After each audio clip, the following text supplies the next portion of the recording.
Assalamualaikum warahmatullahi wabarakatuh. Bagaimana kabarnya hari ini? Ya, sehat semua ya. Sebelum kita mulai pelajarannya, silakan Nak Yuda dipimpin teman-temannya berdoa ya. Bagaimana kelengkapan personil kita hari ini? Hadir semua, kita ice breaking dulu ya. Ibu tampilin videonya sebentar, 1 menit 14 detik lah. Joget-joget dulu biar agak-agak hot pemikirannya. Sebelum kita masuk ke materi kita hari ini, di pertemuan yang sebelumnya kita sudah membahas masalah pengembangan pusat-pusat keunggulan ekonomi untuk kesejahteraan masyarakat. Ada yang pernah lihat ini? Barang yang dari Eheng tadi sudah nyampe ke Barong, sudah bisa dinikmati dan digunakan di daerah-daerah lain. Yaitu tujuan pembelajarannya kan melalui Google Classroom. Nanti di situ ada kelas diskusi yang kelompoknya sudah di-share di sana. Kan kalian kerjakan LKPD-nya secara berkelompok. Kerjaannya sudah paham ya seperti biasa. Kita balik lagi setelah 30 menit. Nah, selamat pagi. Nah, bagaimana diskusinya tadi anak-anak? Bagaimana memanfaatkan peluang tadi, ubah ancaman perdagangan bebas tadi menjadi manfaat untuk perekonomian di daerah kalian itu sangat bagus sekali. Jadi bagaimana memodifikasi anting, membuat gelang, tapi bahannya pakai anyaman rotan. Itu sudah bagus sekali, ide-idenya sangat baru ya. Itu menunjukkan kalau kalian itu anak-anak yang pintar, anak-anak yang hebat, dan anak-anak yang cerdas. Saya share screen lagi. Kita artinya menyamakan persepsi ya dari apa yang sudah kalian diskusikan dengan materi yang dari hari ini ya. Kita sama-sama menarik kesimpulan. Pengertian pasar bebas itu kurang lebih sama. Pasar internasional, pasar bebas, pasar tradisional itu sama, adalah tempat bertemunya penjual dan pembeli. Terjadinya kesepakatan harga di situ, terjadi kegiatan jual beli ya. Apa itu pasar bebas? Pengertian pasar udah tahu.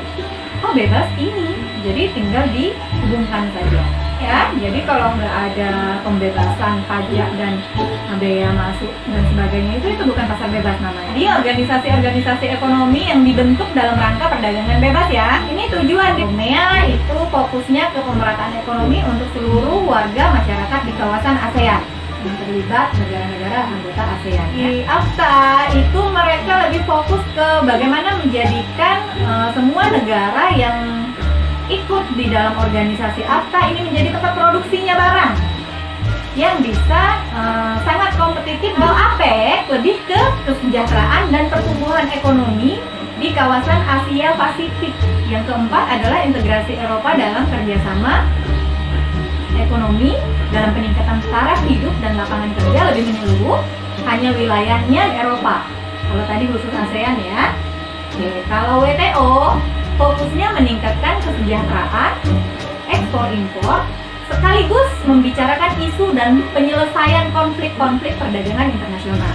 Itu bedanya. Keuntungan dan kerugian perdagangan bebas juga sudah dibahas tadi di diskusi ya. Jadi ini hanya untuk penguatan. Yang pertama, keuntungannya apa? Memenuhi kebutuhan suatu negara. Karena tadi kita ketahui bersama bahwa negara itu tidak bisa memproduksi semua yang dia butuhkan sendiri. Kemudian meningkatkan kualitas produk. Ini keuntungannya. Dan memperluas lapangan kerja. Oke, tapi di balik keuntungan itu ada juga kerugiannya. Kerugian perdagangan bebas itu apa? Salah satunya menghambat pertumbuhan industri dalam negeri, khususnya UMKM. Ya, kemudian para pengusaha-pengusaha kecil. Nah, yang kedua, banyak tenaga kerja yang tidak terserap atau belum, kita salah dua deh karena nomor 2. Kemudian yang ketiga, mengurangi pendapatan negara. Nah, jangan sampai kita kalah bersaing atau kita menjadi pihak yang sangat dirugikan akibat perdagangan bebas ini, karena perdagangan bebas ini adalah satu keniscayaan, tidak bisa kita hindari. Bagaimana saya memanfaatkan perdagangan bebas ini menjadi motor penggerak perekonomian daerah kita, khususnya di kampung Popas Eheng. Dari gambar yang Ibu tampilkan itu, produk-produk hasil karya di Eheng yang sudah sangat inovatif, bisa dilihat, kita pasti bisa memanfaatkan peluang perdagangan bebas untuk menghadapi tantangannya. Bagaimana refleksi kalian terhadap pelajaran yang sudah kita lakukan hari ini? Silakan, siapa? Boleh berpendapat? Silakan Nak. Gimana refleksinya hari ini? Mantap sekali refleksinya. Berarti mengikuti kegiatan ini dari awal sampai akhir mencurahkan semua tenaga, pikiran, ya, jiwa raganya sampai bisa merefleksikan sebagus itu. Oke, yang lain Ibu harap juga melakukan hal yang sama ya. Kita sama-sama mengambil hikmah dari materi yang kita ajarkan sehingga membawa manfaat untuk kehidupan kita masing-masing. Oke, jadi tidak lupa Ibu ingatkan untuk materi yang akan datang itu kita membahas masalah masa kemerdekaan.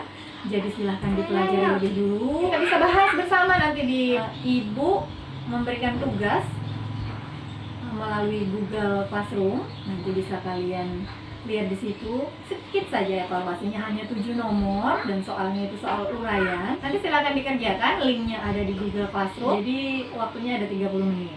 Jangan sampai lebih dari 30 menit. Kalau bisa kurang itu lebih baik. Nah, Rian, ya, dipimpin doa temannya. Oke, silakan Nak. Oke, terima kasih Nak Rian. Ingat, karena ini virus COVID sudah merambah kemana-mana, bahkan di kampung tetangga sebelah sudah ada yang dijemput.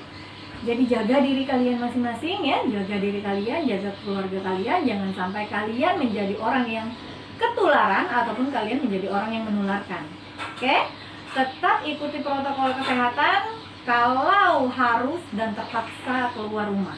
Tapi kalau bisa, kalau tidak terlalu penting, hindari dulu keluar rumah, hindari kerumunan, kemudian rajin cuci tangan menggunakan sabun.